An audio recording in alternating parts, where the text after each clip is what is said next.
Bé, Oriol, després de la pèrdua 2-0 us esteu acostumant a remuntar. Això té una part positiva, que és que remunteu. La part negativa, evidentment, és que encaixeu gols. No sé... Sí, la veritat és que estem invertint una miqueta la situació nostra de l'any passat. L'any passat érem un equip que ens feien molt pocs gols i també ens costava marcar.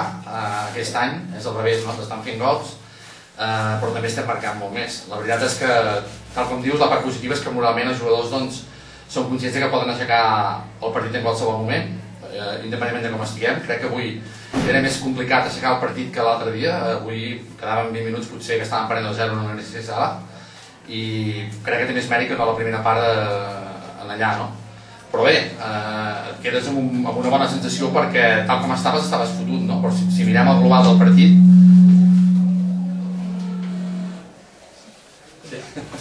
Si mirem el global del partit, crec que no mereixíem perdre, no? Ja a la primera part hem ficat una pilota al pal. Crec que el Sant Andreu no ha arribat clar a porteria, però clar, ha arribat 2 vegades i ha definit molt i molt bé, no? Donem el resultat per bo, perquè estan perdent com estàs perdent, doncs és molt difícil d'atacar el partit. Avui hi havia homes, entre cometes, poc habituals en els partits de Lliga, que és el cas de Canal, el cas d'Adrià. Suposo, evidentment, obligats, no? 3 partits en una setmana, un equip de segona B no... No, la veritat és que no. Per nosaltres, el jugador més important que tenim nosaltres en defensa és l'Òscar Álvarez, per l'equip. Però l'Òscar Álvarez té 34 o 35 anys i si el fem jugar avui, dimecres no pot jugar. Preferim fer-lo descansar. Surt l'Albert Canal, un jove amb moltíssima projecció, i el dimecres l'Òscar estarà preparat per jugar, i així amb altres jugadors també en rotació, fins i tot amb canvis. Han deixat en el Negro, en el Joaquín a la grada i a l'Artabe, que segurament dimecres seran jugadors titulars. És una miqueta injust que per culpa de fallos de la federació tinguem que pagar tots els clubs, i no tinc res en compte de l'Oriol, al revés, crec que es mereixen estar en aquesta categoria, però crec que s'ha tractat molt injustament a tots els equips, el Sant Andreu també, dimecres té que tornar a jugar i els jugadors que hauran treballat moltíssim durant 90 minuts i recuperar-te és difícil. Creus que en algun moment a l'equip li ha faltat moure més la pilota al mig del camp i quan l'ha mogut ha estat superior al seu rival?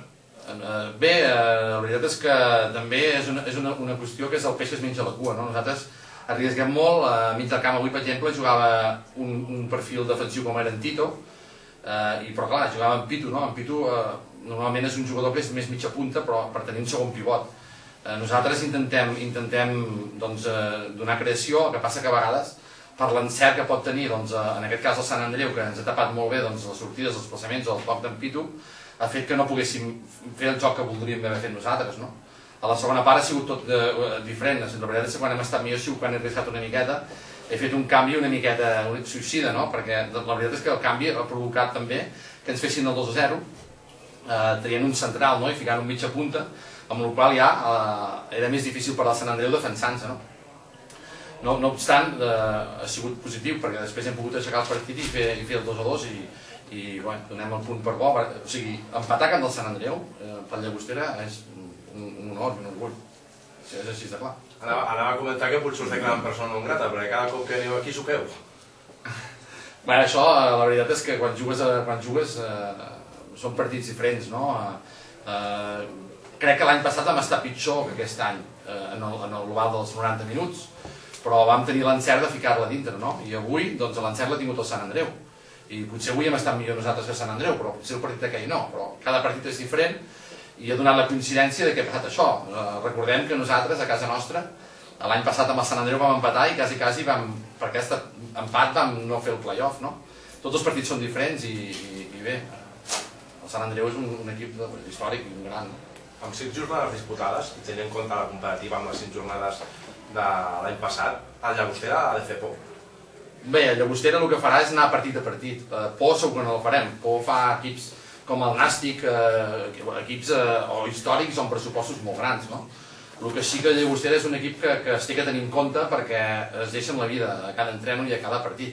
I la veritat és que lluita moltíssim i mai baixem els braços. O sigui, estàvem perdent 2-0, que qualsevol hagués dit, hòstia, el 2-0 s'ha acabat el partit. Doncs nosaltres hem anat fins al final i hem pogut aconseguir un punt molt valiós, sobretot si el dimecres podem guanyar en el Villarreal.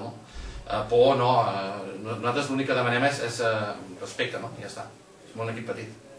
Excepte el primer partit, l'equip segueix una mitjana anglesa, està satisfet, guanyar a casa, empatar fora. La veritat és que el punt bo aquest serà si el dimecres podem guanyar a casa, no?